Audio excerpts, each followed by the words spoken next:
Harishankar sir, एक चीज जब समझ लिया जाए, जो राहुल गांधी ने बात कही है कि भाई भारत किसी को लीड नहीं करना चाहता है, अब इसमें दिक्कत क्या है? आखिर इसमें क्या गलत है?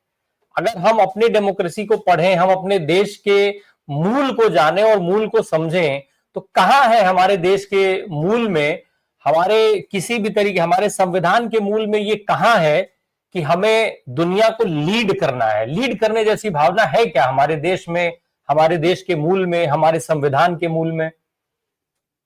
देखिए, ऐसा है कि मैं इसके विपरीत थोड़ा सा बोलूंगा। वो ये है कि नरेंद्र मोदी के पास बोलने के लिए क्या है? उनके उनके पास बोलने के लिए क्या कोई एम्स है?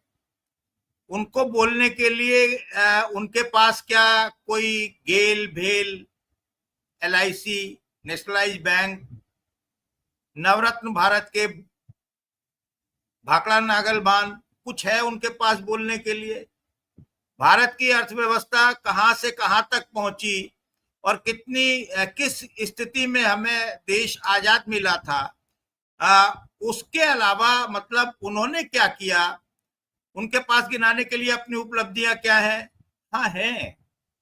अगर मैं अजय शुक्ला की स्टाइल में कहूं तो उनके पास बहुत उपलब्धियां हैं। उनके पास नोटबंदी है, उनके पास कोरोना का काल है उपलब्धियां गिनाने के लिए, उनके पास GST है। बोलो, किसी के पास है क्या? अब बात करते हैं राय साहब कि मोदी जी कब कब क्या क्या कहते हैं। इस पर भी थोड़ा सा विचार कर लेना चाहिए वाजपेयियों को।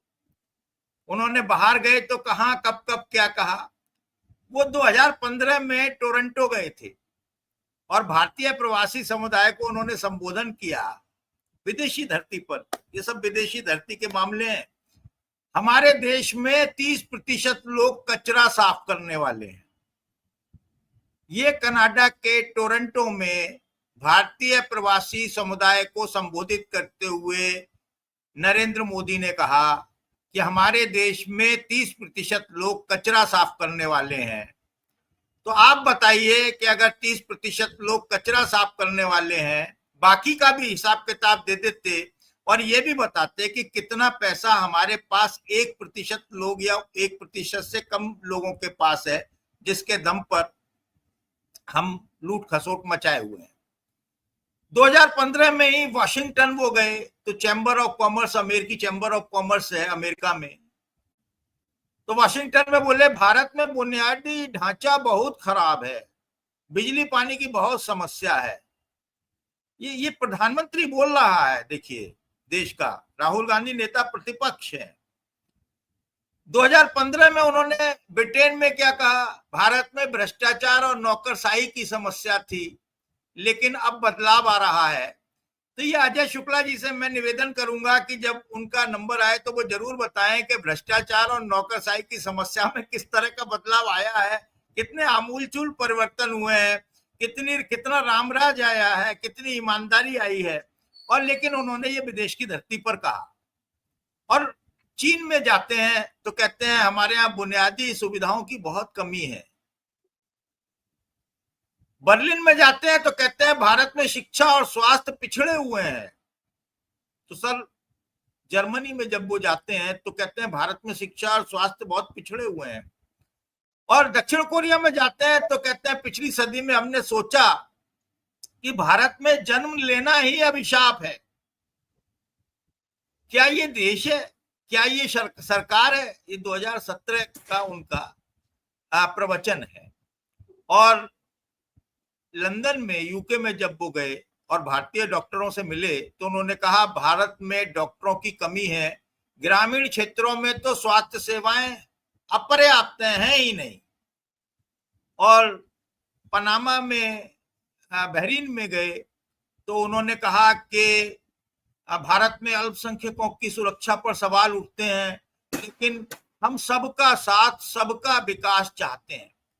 राय साहब, बरेली में सबका साथ सबका विकास देखा आपने, संभल में देखा, मोहम्मद आजम खां के मामले में देखा, और बहुत सारे मामलों में आपने सबका साथ सबका विकास देखा। और जिस तरीके से बिहार के SIR में दलितों और अल्पसंख्यकों के वोट काटे गए वो देखा। अब बात यह है कि राहुल गांधी अगर वहां जाकर पल्सर मोटरसाइकिल की तारीफ करते हैं, अगर वो भारत के टू व्हीलर मैन्युफैक्चरिंग की तारीफ करते हैं, तो साहब उनको क्यों मिर्ची लगती है? भाजपाइयों को उछल उछल कर आते हैं, कूद कूद कर आते हैं और कहते हैं वो विदेशी धरती पर जाके अपमान कर दिया।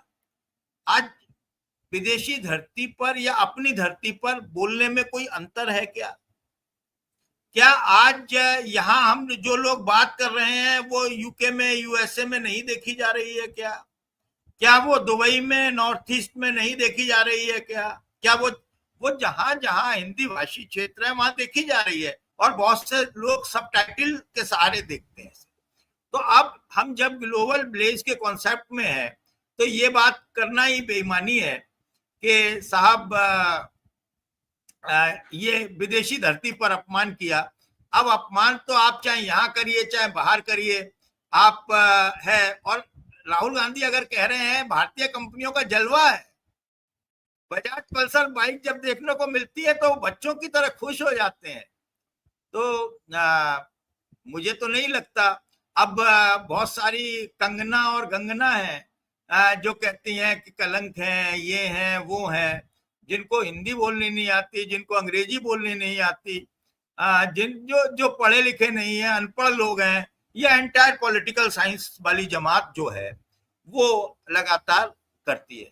अब इन्हें मिर्ची इस बात पर भी लगी होगी कि ऐसा वीर सावरकर पर उन्होंने हमला बोल दिया, तो ये तो वीर सावरकर पर उन्होंने क्या कहा? एक किताब का जिक्र किया उन्होंने।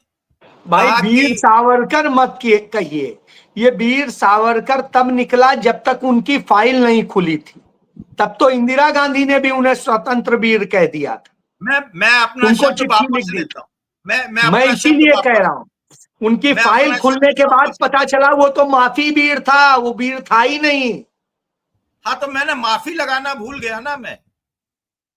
आपने वो अमिताभ बच्चन वाली फिल्म देखी है कि जिसमें वो पूछता है कि फत्तूलाल कितना बड़ा था, तो अमिताभ बच्चन पेशेवर गवाह होता है, वो कहता है इतना बड़ा, इतना बड़ा, इतना बड़ा।